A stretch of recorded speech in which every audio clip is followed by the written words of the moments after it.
एक कठोर सर्दियों का दिन महल को बर्फ से ढकता है। रानी खिड़की के पास अकेली बैठी है।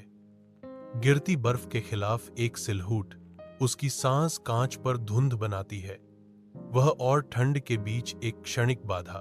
वह एक बेटी की कामना करती है जिसकी त्वचा बर्फ की तरह सफेद हो, होंठ खून की तरह लाल और बाल आबनूस की तरह काले। बर्फ गिरती रहती है, उसकी दिल्ली इच्छा की मूक गवाह। महल में स्नो व्हाइट दुनिया में प्रवेश करती है, जो आशा और नई शुरुआत की किरण है। रानी अपनी बेटी को देखती है, उसका दिल मातृ प्रेम से भर जाता है। समय बीतता है और रानी के प्रकाश के फीके पड़ने पर महल के आनंदमय हॉल शांत हो जाते हैं।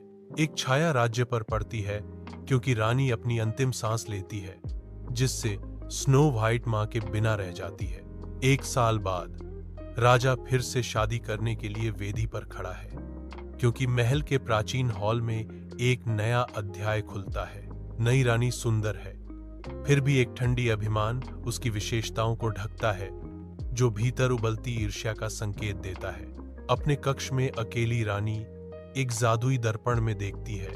उसकी आवाज घमंड से भरी हुई है। दर्पण दर्पण मुझे बताओ, सबसे सुंदर कौन है? दर्पण जवाब देता है।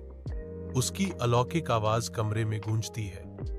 हे रानी, तुम सबसे सुंदर हो। महल में स्नो व्हाइट की सुंदरता खिलती है, जो रानी के प्रसिद्ध आकर्षण से भी अधिक है।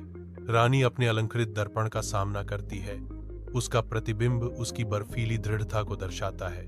रानी ने अपनी तीखी आवाज में कहा, दर्पण दर्पण मुझे बताओ, सबसे सुंदर कौन है?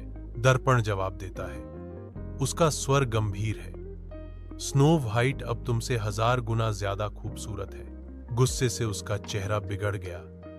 रानी की आंखें गहरे इरादे से चमक उठी। महल के दिल में रानी का क्रोध भड़क उठता है। उसका चेहरा गुस्से का मुखौटा है। उसका आदेश शानदार हॉल में गूंजता है। हर शब्द जहर से भरा हुआ है। रानी का ठंडा फरमान गूंजता है, स्नो व्हाइट को जंगल में ले जाओ। उसकी आंखें संकरी हो जाती हैं, उनकी गहराई में एक क्रूर चमक के साथ। जैसे ही वह अपना आदेश जारी रखती है, उसकी आवाज द्वेष से गूंजती है, एक अंतिम घातक आदेश। रानी का गहरा आदेश स्नो व्हाइट के भाग्य को सील कर देता है। जंगल के हृदय में शिकारी स्नो व्हाइट को और गहराई तक छाया में ले जाता है। शिकारी रुक जाता है, उसका हाथ चाकू पकड़े हुए। उसके अंदर एक लड़ाई चल रही है। स्नो व्हाइट की मासूमियत चमकती है, शिकारी के अंधेरे इरादे को बेअसर करती है।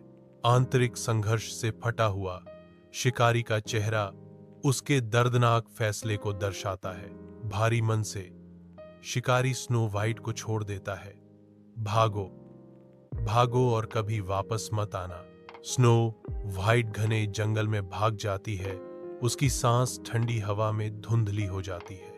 उसकी बड़ी बड़ी आंखें इधर उधर घूमती हैं, जो उसके दिल को जकड़ लेने वाले आतंक को दर्शाती हैं।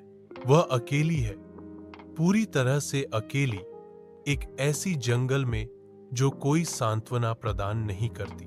पेड़ मौन संतरी की तरह खड़े हैं, उनकी शाखाएं पकड़ने वाले पंजों की तरह फैली हुई हैं। हर छाया एक छिपे हुए खतरे को दर्शाती है। पत्तों की हर सरसराहट पीछा करने की फुसफुसाहट करती है। जंगल करीब आता है। डर और अलगाव का एक जीवित दुःस्वप्न। घने जंगल में खोई हुई स्नो व्हाइट की उम्मीद झिलमिलाती है, क्योंकि वह एक विचित्र कुटीर का सामना करती है। कुटीर पेड़ों से निकलती है। स्नो व्हाइट के कदम डगमगाते हैं, क्योंकि वह कुटीर के पास जाती है। वह हिचकिचाती है, फिर दरवाजा खोलती है।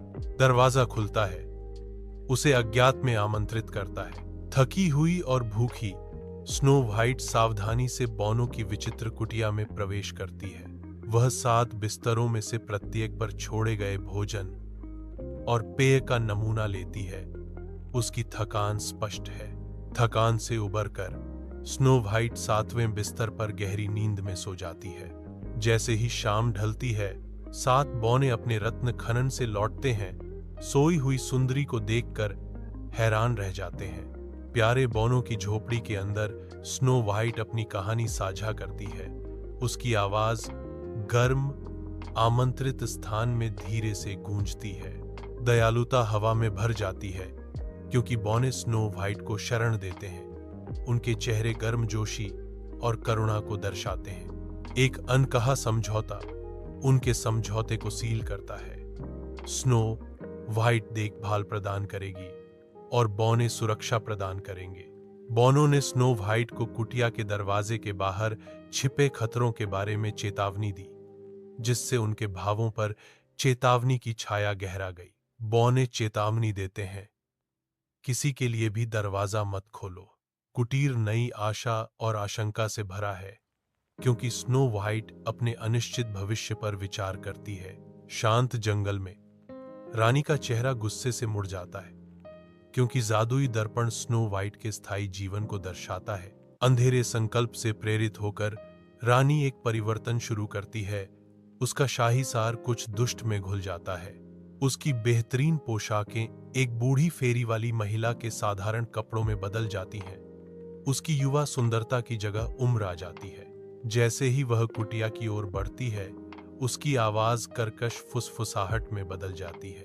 जंगल के हृदय में स्नो वाइट रानी के धोखेबाज जादू का शिकार हो जाती है और मृत्यु जैसी नींद में चली जाती है। बौने दुहक से अभिभूत थे, लेकिन उसकी अलौकिक सुंदरता को त्यागने में असमर्थ थे। स्नो वाइट को एक क्रिस्टल ताबूत में बंद कर देते हैं। पहाड़ की चोटी पर क्रिस्टल ताबूत सूर्य को दर्शाता है, जो समय में जमे हुए सौंदर्य का मूक प्रमाण है। एक राजकुमार स्नो वाइट की सुंदरता से मोहित होकर आता है। उसका दिल उसे अपना बनाने के लिए प्रेरित होता है। किस्मत हस्तक्षेप करती है। एक ठोकर, एक झटका और जहरीला सेब हट जाता है, जिससे स्नो वाइट अपनी जादुई नींद से जाग जाती है। जैसे ही राज्य खुशी मनाता है, स्नो वाइट और उसके राजकुमार विवाह में एकजुट होते हैं। उनकी खुशी अतीत के साये के खिलाफ एक प्रकाश स्तंभ है।